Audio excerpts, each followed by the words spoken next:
à tous les enseignants de la parole de Dieu, quels que soient vos titres ou vos fonctions.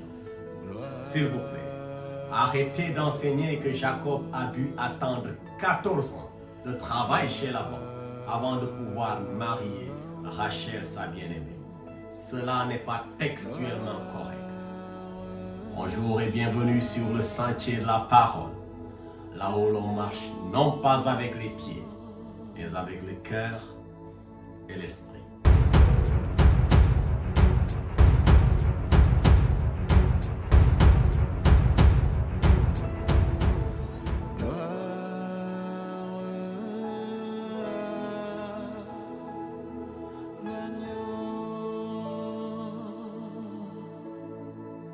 Il est une erreur extrêmement répandue dans nos milieux évangéliques, celle d'affirmer de manière péremptoire que Jacob a dû attendre 14 ans de travail avant de pouvoir marier Rachel. Cette confusion est malheureusement relayée par de nombreux moniteurs à l'école de dimanche, mais également par beaucoup de pasteurs dans leurs prédications. Disons simplement qu'une multitude d'enseignants de la parole de Dieu se sont fourvoyés sur cette question et sans le vouloir, ont égaré par la même occasion leurs auditeurs. Mais plus surprenant encore, nous retrouvons cette inexactitude écrite noir sur blanc dans beaucoup d'ouvrages théologiques et spirituels.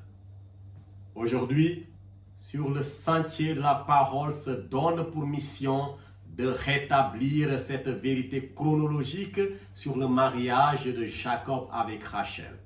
Mais nous irons encore plus loin. Nous chercherons à comprendre s'il existe des conséquences théologiques ou spirituelles à cette erreur de lecture. Le cas échéant, quelles leçons en tirer pour notre foi en tant qu'enfant de Dieu? S'il est vrai qu'en tout et pour tout, Jacob a servi Laban 14 ans durant pour ses deux filles, il n'a pas cependant attendu 14 ans pour pouvoir s'unir à Rachel, celle qu'il aimait. Il l'a mariée la même année, à seulement une semaine d'intervalle. Bien-aimés, si nous lisons le chapitre 29 de Genèse, nous voyons dans un premier temps qu'il y a un accord verbal entre Laban et son neveu. Jacob va prendre l'engagement de travailler pour son oncle 7 ans, dans le seul but de pouvoir marier Rachel. Mais malheureusement, après les 7 années de labeur, Laban ruse, Laban trompe. Au moment des noces, il donne à Jacob Léa à la place de Rachel, sous prétexte que la coutume locale interdit de marier la fille cadette avant l'aînée. Cependant, sachant que Jacob tient véritablement à sa fille cadette, il lui propose immédiatement un autre contrat verbal. Et c'est justement à ce niveau que beaucoup de lecteurs et d'enseignants de la parole de Dieu manquent quelque peu de vigilance. En fait, Laban n'a jamais dit à Jacob, « Travaille pour moi 7 autres années. Après cela, je te donnerai Rachel pour femme. » Ce qui ressort en réalité de ce second contrat entre les deux, c'est que Jacob va épouser Rachel une semaine après son mariage avec Léa. Mais la condition, c'est qu'il reste au service de Laban 7 années supplémentaires, ce qui donc fait un total de 14 ans de travail. Les versets donc qui nous permettent de remettre les pendules à l'heure sont justement les versets 27 et 28 du chapitre 29 de Genèse. Toutefois, moi je commencerai la lecture à partir du verset 25 pour bien camper le décor. Je lis donc dans la version Parole de vie, verset 25. Le matin, Jacob s'aperçoit que c'est Léa. Il dit à Laban, « Qu'est-ce que tu m'as fait? C'est pour Rachel que j'ai travaillé chez toi. Pourquoi est-ce que tu m'as trompé? » Verset 26. Laban répond, « Chez nous, ce n'est pas la coutume de marier la plus jeune avant l'aînée. » Verset 27. Faites attention au verset 27, parce que c'est à partir de là que c'est intéressant. Alors le verset 27. Finis la semaine de fête avec Léa. Après cela, nous te donnerons aussi Rachel. Je m'en vais répéter le verset 27. Finis la semaine de fête avec Léa. Après cela, nous te donnerons aussi Rachel. Pour une dernière fois. Finis la semaine de fête avec Léa. Après cela, nous te donnerons aussi Rachel. Mais tu travailleras chez moi encore 7 ans. 28. Jacob accepte. Il finit la semaine de fête avec Léa. Ensuite, Laban lui donne sa fille Rachel comme femme. Bien-aimés, la vérité biblique, la vérité chronologique, la voilà. Jacob a épousé Rachel après 7 ans plus une semaine, même s'il a dû travailler 7 autres années supplémentaires pour son oncle.